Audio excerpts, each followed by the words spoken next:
Iran की स्थिति दिन पर दिन और भी खराब होती जा रही है। ईरान की जनता ईरान की सरकार के खिलाफ पिछले कई दिनों से लगातार प्रोटेस्ट कर रही है, जबकि इस प्रोटेस्ट के दौरान दोस्तों ईरान के सर्वोच्च नेता आयतुल्लाह खामनेई की तस्वीरों को सिगरेट से जलाया जाता है और ईरान की सबसे बड़ी मस्जिद थी, उस मस्जिद को भी इन प्रदर्शनकारियों ने आग के हवाले कर दिया था। जबकि दोस्तों यह प्रदर्शनकारी और उग्र रूप ले उससे पहले जो ईरान की सरकार है इन प्रदर्शनकारियों को देखते ही गोली मारने की आदेश देती है, जिसमें ईरान के करीब 12,000 से ज्यादा लोगों की इसमें मौत हो जाती है। जबकि इसी ईरान पे पहले भी इजराइल और अमेरिका नजर बनाए रखता था कि कोई भी गलती ऐसा ईरान करे उसके बाद से हम लोग दोबारा ईरान पे हमला करने का उन्हें मौका मिले। जबकि दोस्तों जैसे ही गोली मारने की आदेश ईरान की सरकार देती है, 12,000 लोगों की मौत होती है, तो सीधे तौर पे अमेरिका से धमकी आती है कि अगर प्रदर्शनकारियों पर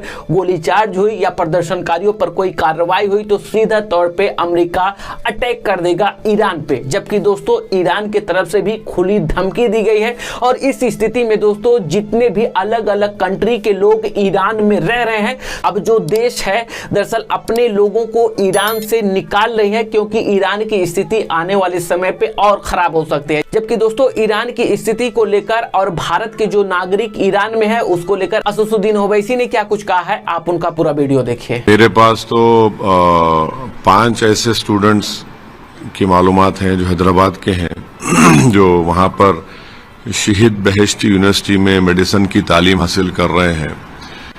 एक लड़की का नाम फातिमा ऐमन है, दूसरे का नाम फातिमा रिदा है और ये दोनों हैदराबाद पार्लियामेंट कॉन्स्टिट्यूंसी के रहने वाले हैं।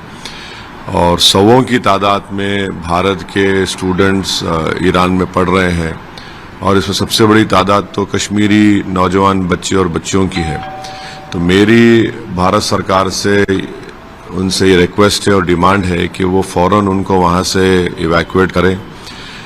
सबसे परेशानी की बात यह है कि इंटरनेट बंद है वहाँ पर, और इंटरनेट बंद होने की वजह से पेरेंट्स बहुत परेशान हैं, उनको कोई कांटेक्ट नहीं हो रहा अपने उनके लड़के लड़कियों से। और दूसरा क्या है कि टिकट भी नहीं खरीद सकते वो लोग। और तीसरी अहम बात यह है कि इनके पास इतना पैसा भी नहीं है कि टिकट खरीद कर फ्लाइट से वहाँ से निकले। और चौथी बात यह है कि जिस शहीद बहेश्ती यूनिवर्सिटी में पढ़ रहे हैं वहाँ पर उनको पासपोर्ट भी नहीं दिया जा रहा है, और पासपोर्ट दिया भी जा रहा है तो एग्जिट का उनको इजाज़त नहीं मिल रही है।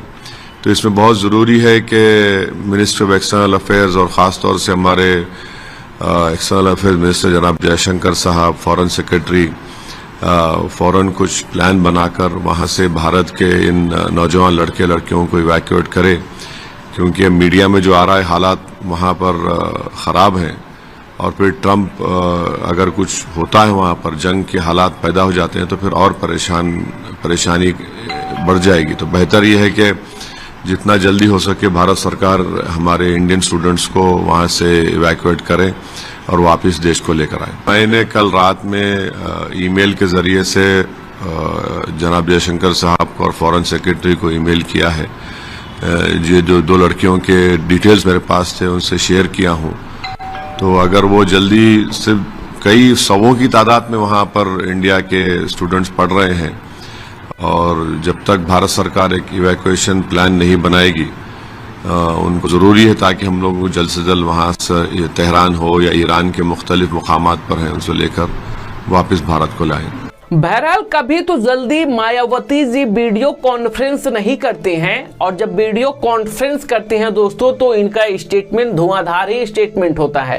दोस्तों आज एक बार और मायावती ने वीडियो कॉन्फ्रेंस में, चाहे कांग्रेस पार्टी हो, चाहे बीजेपी हो, चाहे समाजवादी पार्टी हो, सबकी बखिया उधेड़ दिया है। उन्होंने साफ तौर पे कहा कि चाहे समाजवादी पार्टी की सरकार रही हो, चाहे कांग्रेस पार्टी की सरकार रही हो या भारतीय जनता पार्टी की सरकार रही हो, खासकर भारतीय जनता पार्टी और समाजवादी पार्टी की सरकार में उत्तर प्रदेश में जो दलित समाज है उनको ज्यादा प्रताड़ित किया गया है। ये वही मायावती है जो हमेशा दलित, आदिवासी और पिछड़े की आवाज बनकर दिल्ली की संसद में इनकी आवाज गूंजती है। क्या कुछ कह रही हैं मायावती जी, आप भी उनका पूरा वीडियो देखिए, समाजवादी पार्टी, कांग्रेस पार्टी और बीजेपी को लेकर।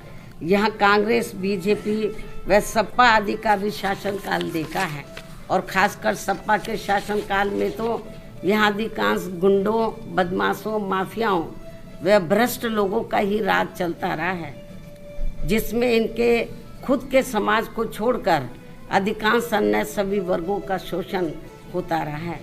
और इस मामले में दलित वर्ग के लोगों का तो इनकी सरकार में सबसे ज़्यादा उत्पीड़न हुआ है, जिनके समाज के बीएसपी की प्रमुख नेता को भी सपा से अलग होने पर, जब गठबंधन की सरकार थी तो सपा से अलग होने पर दिनांक 2 जून सन 1995 को यूपी के लखनऊ सरकारी गेस्ट हाउस में मेरे ठहरने के दौरान वहां सरकारी मशीनरी की मदद से सपा के कई हजार गुंडों व बदमाशों आदि ने जो उस दिन मेरे ऊपर जानलेवा हमला करने का पूरा प्रयास किया है, ये सब भी किसी से छिपा नहीं है।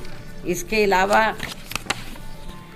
दलित एवं अन्य पिछड़े वर्गों में जन्मे हमारे महान संतों, गुरुओं व महापुरुषों की भी इनकी सरकार में हर स्तर पर काफ़ी उपेक्षा की गई है।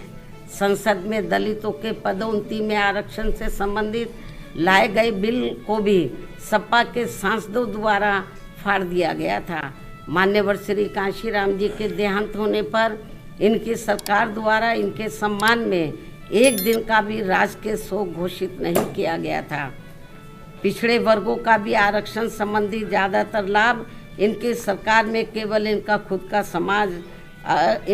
का अपना समाज ही उठाता रहा है। मुस्लिम समाज भी ज़्यादातर उपेक्षित ही रहा है। यह है इनके पीडीए की असली पहचान।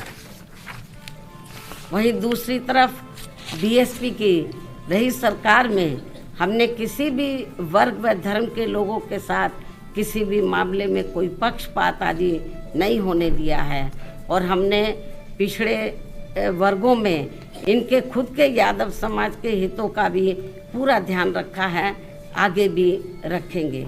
प्रदेश में सभी विरोधी पार्टियों की रही सरकारों की तरह हमने बीएसपी की सरकार में कोई भी दंगा फसाद आदि नहीं होने दिया है। साथ ही प्रदेश के विकास को भी लेकर हमारी पार्टी की रही सरकार ने अनेकों ऐतिहासिक कार्य किए हैं।